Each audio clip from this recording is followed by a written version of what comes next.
Merci beaucoup. Donc, merci pour m'accueillir à ce colloque pour vos 125 ans. En fait, moi-même, l'année dernière, j'ai eu l'occasion de prendre la parole pour les 90 ans du FNRS.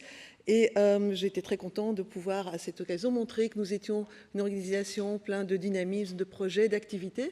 Puis j'ai regardé le site web de l'extension, puis j'ai vu qu'il y avait énormément, une grande palette, beaucoup d'activités très riches. Et donc, je crois que vous n'avez rien à envier au FNRS.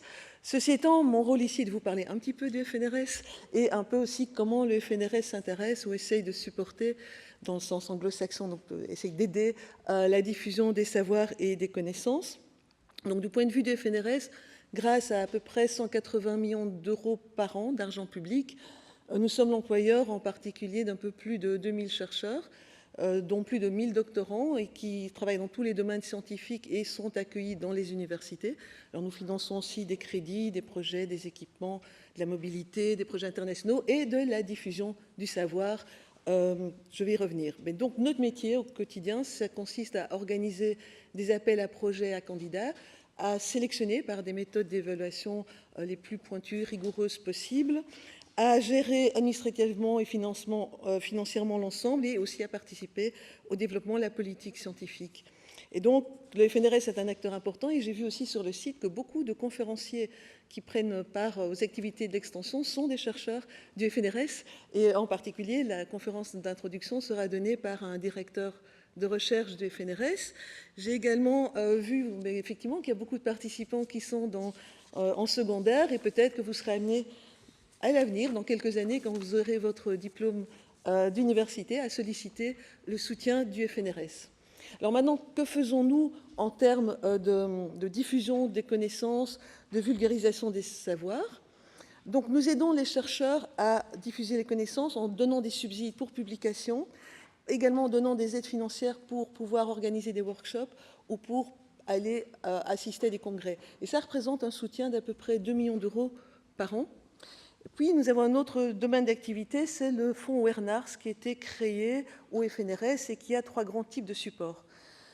Premièrement, des bourses de vulgarisation. Donc, par exemple, le dernier lauréat est quelqu'un qui avait un projet pour faciliter l'accès au domaine des sciences, en particulier en physique. Et donc, il a développé autour du thème de la lévitation une plateforme en ligne, des ateliers mobiles pour les étudiants du secondaire et aussi des événements grand public. Deuxièmement, on donne aussi des prix Wernars pour récompenser des personnes qui ont été particulièrement créatives, imaginatives dans le domaine de la diffusion des savoirs et de la vulgarisation. Et donc, l'année dernière, il y a 3 chercheurs du Centre de droit international de l'ULB qui en ont été lauréats.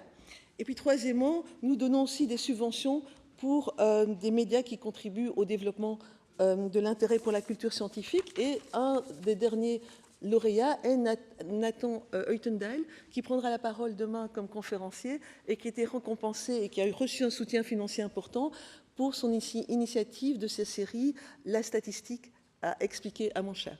Donc c'est un peu la palette de ce que nous faisons pour aider les chercheurs. Nous avons aussi élargi nos propres stratégies de communication. Donc nous avons par exemple un magazine qui est récemment relifté, le FNRS News, mais nous avons aussi une web TV où nous présentons des petites cartouches de présentation de chercheurs, les réseaux sociaux, prochainement une newsletter. Aussi, par exemple, nous avons l'intention de créer une FNRS Live où il y aura des conférences et des débats qui seront diffusés en direct sur nos médias sociaux et qui seront accessibles par la suite sur nos télés.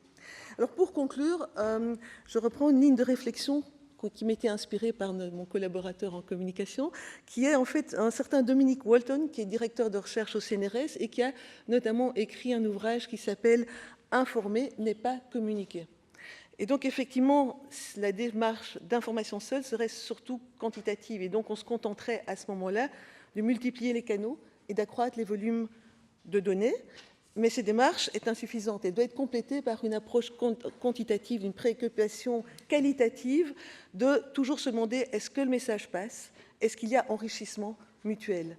Et donc, c'est ce que nous essayons de suivre chaque fois que nous avons des démarches de création de nouvelles initiatives, de diffusion d'informations sur nos chercheurs. Et puis aussi, on voit souvent des chercheurs qui nous disent qu'ils sont tous d'accord pour dire que communiquer leur savoir, soit vers leurs pairs ou bien vers des très grands publics, très élargis, fait partie vraiment un moteur de leur démarche, de leur activité, et dans certains cas même peut les inspirer et leur donner des idées nouvelles. Donc pour nous, la diffusion du savoir est extrêmement importante et nous nous réjouissons de l'événement de cette conférence et je vous souhaite une très bonne soirée et surtout une très bonne journée demain.